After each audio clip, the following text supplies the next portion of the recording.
I think probably the best case for students would be the upper school history piece. Mhm. One of, when you look at a curriculum storyboard and it's very visual and it goes through exactly which units you'll be covering in your 10th grade year, you know very clearly and very early on when you will be responsible as a learner to engage in your own research.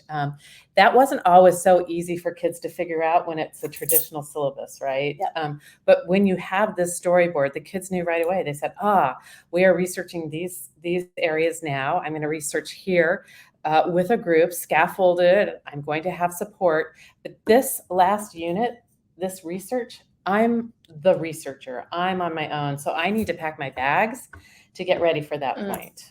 Yeah, it's also interesting too, because when you're handing it out, for example, at back to school night or on the beginning of the year, it creates an opportunity to clarify just what the approach is for your course, for example, but also the way of continuing to revisit that curriculum story throughout the course of the year. So it's not something that you're handing out and it goes in the trash or filed away in a folder. It's something that potentially it's designed to be regularly interacted with.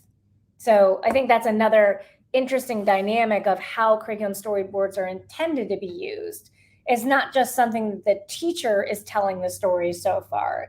It's how students are processing or making sense of the story as part of the experience. And because it's written in accessible language, I think it really is very student focused, and it allows the students to see what their journey will be as a learner in that classroom.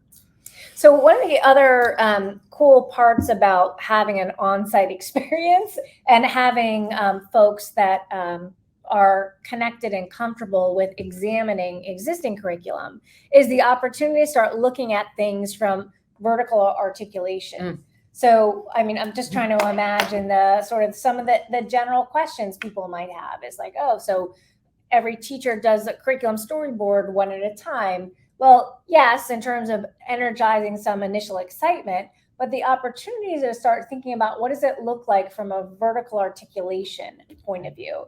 So can you talk a little bit about the strategy of the design of some of the prototypes that we've set up over the course of this past year?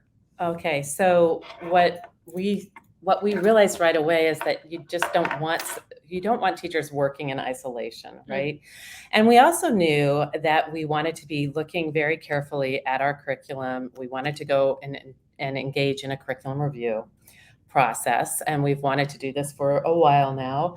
The storyboards are a beautiful vehicle for these curricular conversations and the curricular review. So this year we've been focused on history and social studies. And in January, we brought together teachers of history from upper school, middle school, and our lower school. And we began to look at the storyboards that existed, and we filled in for those that hadn't been developed yet, but we laid everything out for the teachers to see. And we had them do a gallery walk of the storyboards.